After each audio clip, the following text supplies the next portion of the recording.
There are plenty of so-called superfood fats and oils now on the market. Sales of coconut oil have risen from 1 million to £16.4 million in the UK over the past 4 years. But is it all it's cracked up to be? We've got some coconut oil and we've got some olive oil. Which do you think would be the healthiest option? Definitely the coconut oil. Are they right? Olive oil versus coconut oil. Now, I'm really confused about this because everybody was singing and dancing about coconut oil recently, weren't they? And I used it for everything. Where do we stand? A lot of influential people on social media have started using a lot of coconut oil in their recipes, and all of a sudden people think that it's the elixir of life. With coconut oil, just like with any oil, it's really rich in calories and fat. The predominant type of fat in coconut oil is saturated, and what we know is unsaturated is best for our heart health, and that is why olive oil is better, because it's rich in the heart-healthy unsaturated fatty acids. So remember, next time you're thinking about which oil to use, coconut oil is 94% saturated fat compared with olive oil, which is around 14%. Dairy products contain saturated fats, which we are told are bad for us.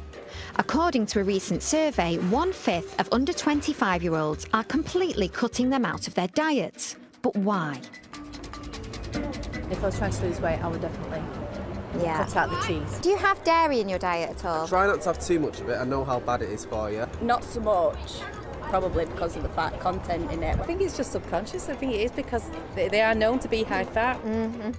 But in a major study earlier this year, researchers from Reading University found no association between dairy and heart disease.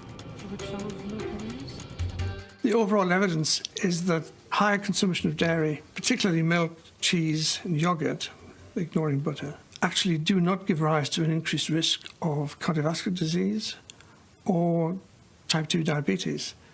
And in fact, what's really interesting is that some of the dairy foods that have been fermented in some way, like yogurt or cheese, they actually indicate a reduced risk of type 2 diabetes. And indeed, some of the studies show a reduced risk of stroke, particularly associated with cheese and milk. At Reading University's Centre for Dairy Research, the team has been working to increase the country's dairy consumption. They have found a way to reduce the saturated fat in milk whilst retaining its goodness. We've been feeding rapeseed oil, and rapeseed oil is relatively high in the fatty acid that's very high in olive oil. So in a sense, the cows are on a Mediterranean diet. So, by adding good fat to the cow's diet, they've been able to reduce the proportion of saturated fat in their milk from 70% of total fat to 50%.